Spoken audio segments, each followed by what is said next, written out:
এক ভাই জানতে চেয়েছেন যে আয়নাগরের সাথে আইয়ামে জাহিলিয়াতের মিল রয়েছে কিনা। ডক্টর ইউনুস সাহেব এটাকে আইয়ামে জাহিলিয়াত বলেছেন। মূলত আইয়ামে জাহিলিয়াত কেন বলা হয়?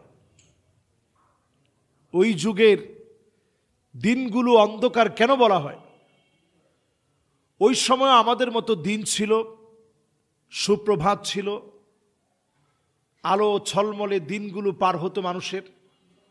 কিন্তু তারপরেও সেই সময়কে কেন আইয়ামে জাহিলিয়াত বলা হয়? আইয়ামে জাহিলিয়া, জাহিলিয়াতের দিনগুলো, এর যে স্বভাব ছিল, মানুষের অধিকার পায় নাই। মানুষকে ইসলামের কারণে, দ্বীনের কারণে বেলাল রাদিয়াল্লাহু তাআলা আনহুর মতো সাহাবীকে কালেমা পড়ার কারণে পালা করে করে একজনের পর একজন আঘাত করেছে, মেরেছে, রক্তাক্ত করেছে, বুকের উপরে পাথর চাপা দিয়েছে।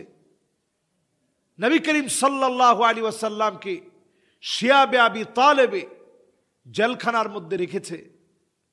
নবীজি ক্ষুধার কষ্টে গাছের পাতা পর্যন্ত চিবিয়েছে, ছাল পর্যন্ত খেয়েছে। এই যে অবর্ণনীয় নির্যাতন, কোরআনুল কারীমে আল্লাহ রাব্বুল আলামিন ইরশাদ করেন, وَإِذْ يَمْكُرُ بِكَ الَّذِينَ كَفَرُوا لِيُثْبِتُوكَ أَوْ يَقْتُلُوكَ। নবী, তারা আপনাকে ঘর থেকে বের করে দিবে, তারা আপনাকে আটকে ফেলবে, হত্যার ষড়যন্ত্র করবে। সর্বশেষ যখন দেশ থেকে বের করে দিবে এই কথা জানানো হলো, নবীজি সিদ্ধান্ত নিয়ে নিলেন যে আমাকে তাদের এই জুলুম আর নির্যাতনে, আমাকে অবশ্যই এই জুলুম আর নির্যাতনের সময় এই মাক্কাতুল মুকাররমা ছেড়ে হিজরত করতে হবে। এই যে জুলুমের সাথে বর্তমান সময়ের আয়নাগর নামক জুলুমের কেন্দ্রবিন্দুর যে মিল রয়েছে, যেখানে ইসলামের কথা বলার কারণে মানুষকে জুলুম নির্যাতন করা হয়েছে, হক কথা বলার কারণে জুলুম নির্যাতন করা হয়েছে, এই জন্য আপনি আইয়ামে জাহিলিয়াতের সেই বর্বরতার সাথে এটাকে তুলনা করতেই পারেন। কোরআনুল কারীমে আল্লাহ রাব্বুল আলামিন ইরশাদ করেন, আফা হুকমাল জাহিলিয়াতি ইয়াবগুন।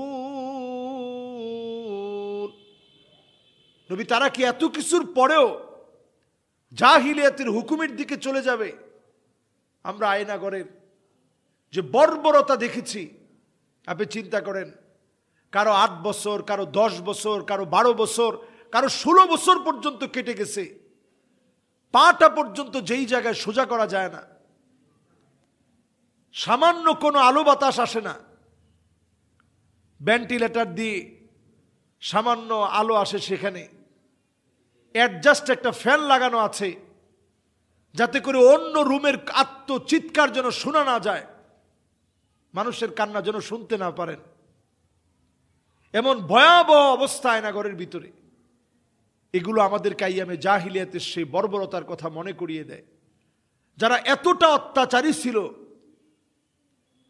এদের পরিচয় নবীজি সাল্লাল্লাহু আলাইহি সাল্লাম বলেন, এরা মালিকুন কাযযাব লা ইউকাল্লিমুহুমুল্লাহ ওয়া লা ইউযাক্কিহিম ওয়া লা ইয়ানজুরু ইলাইহিম।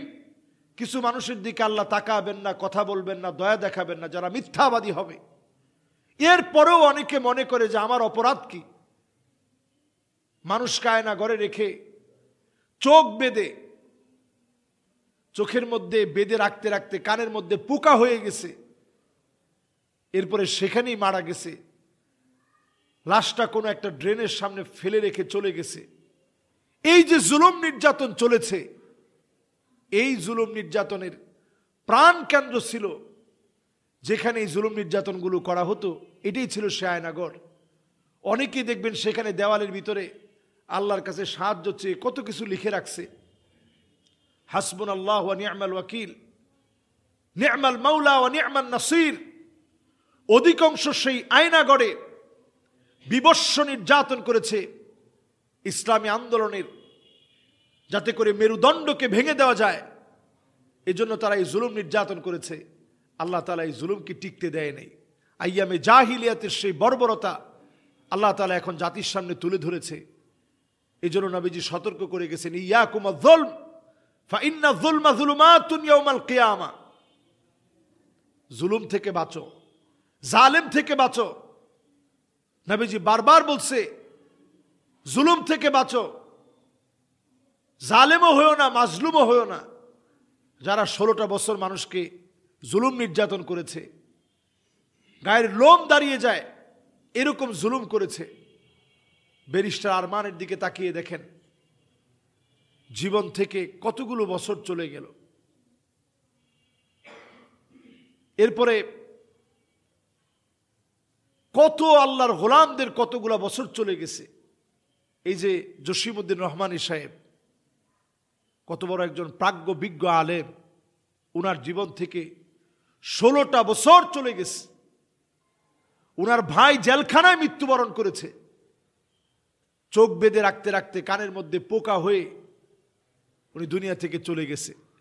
তো এগুলো আসলে আইয়ামে জাহিলিয়াতেরই দৃষ্টান্ত আমি মনে করি, এবং এগুলো দিয়ে আল্লাহ তাআলা বুঝিয়ে দেন যে কোনো জালেম জমিনের ভিতরে জুলুম করে স্থায়ী হতে পারে না। আল্লাহ রাব্বুল আলামিন জালেমদের থেকে আমাদেরকে হেফাজত করুক, মাজলুমদেরকে আল্লাহ রাব্বুল আলামিন সব সময় আল্লাহ রাব্বুল আলামিনের আরশে আজিমের ছায়া যেভাবে জালেমরা পাবে না, মাজলুমরা আল্লাহর আরশে আজিমের ছায়ার নিচে থাকবে। আল্লাহ রাব্বুল আলামিন দুনিয়ার জীবনেও মাজলুমদেরকে জালেমদের রোশানল থেকে আল্লাহ তাআলা হেফাজত করুক। আমিন।